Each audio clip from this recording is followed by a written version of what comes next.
શ્રીમદ ભાગવત સપ્તાહનું આયોજન સાંઈબાબા મંદિર પાછળ પાર્ક ભૂમિ 2 સામે જીઆઈડીસી રોડ મકરપુરા વડોદરા ખાતે કરવામાં આવ્યું હતું। મોટી સંખ્યામાં સ્થાનિક રહીશોએ આ શ્રીમદ ભાગવત કથાનો લાભ લીધો હતો। આ ભાગવત કથામાં અતિથિ તરીકે કાઉન્સિલર શ્રી નિલેશભાઈ રાઠોડ તથા સોસાયટીના આગેવાનો ઉપસ્થિત રહ્યા હતા અને કથાના છેલ્લા દિવસે કાર્યક્રમની પૂર્ણાહુતિ કરવામાં આવી હતી। મોટી સંખ્યામાં સ્થાનિક રહીશોએ ભાગવત કથાનો લાભ લીધો હતો।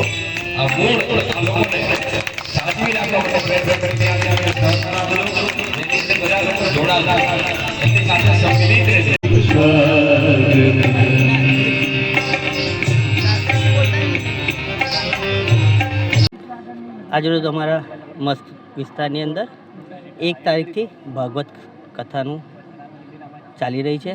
પિયુષ મહારાજ એમાં સંશ્રી છે અને આજે કથાની પૂર્ણાહુતિ છે। તો આજે અમને પણ અહીંયા દર્શન કરવાનો મોકો મળ્યો અને અમારા વિસ્તારના જે આ કથાની અંદર જે યુવાનો અહીંયા જોડાયેલા હતા અને જેમને કથામાં બધી જ મદદ કરેલી આ યુવાનો સાથે આજે અમારે અહીંયા દર્શન કરવાનો લાવો મળ્યો છે। ये हम ऊपर नहीं रखा ये भागम भाग में आवे है ने या जीव खावा है ने मतलब बड़ो भूसड़ी में हूं छे ना એને બમ બમ કરીને જીવ લે જેયમ સ્વાત્માસ્ય નદીપયઃ કલ્પિતે શ્રેય યોગે નિયમ મળ્યા છે વત્સાનંદન કજિત સમયે ક્રોશ પંજાબ આપણા વડોદરાના મેયર અમને આપણો ભગવાન શ્રી સારા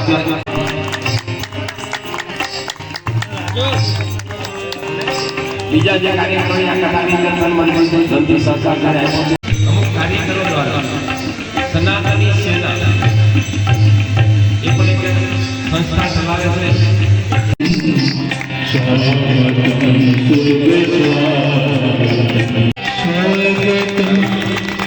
ચલાવે જગ્યા પર કયો કાર્યક્રમ છે અને આજે કયો દિવસ છે? નવા સાંઈબાબાના મંદિર પાસે મકરપુરા જીઆઈડીસી રોડ મારુતિધામની પાસે આવ્યું છે ને અહીંયા આપણે સત્સંગ યાની સપ્તાહ શ્રી ભગવત સપ્તાહનો કાર્યક્રમ રાખ્યો છે। 9મો દિવસ છે અમારો, જે સમાપનનો દિવસ છે ને આજે આ અમુક ભજન મંડળની સ્ત્રીઓ છે, કોર્પોરેટર અમારા કાઉન્સિલર શ્રી નિલેશભાઈ રાઠોડ, પછી અમે સનાતની સેના, આ બધાના એક સંગઠનથી આ પ્રોગ્રામ રાખવામાં આવેલ છે। જે આજના પાઠમાં શું કહેવામાં આજના પાઠમાં આજે સવારથી હવન ને એવું તેવું હતું ને આજે અત્યારે કથાનો અંતિમ ચરણ ચાલી રહ્યું છે, જે હવે લગભગ 6 વાગે આનું સમાપન થશે।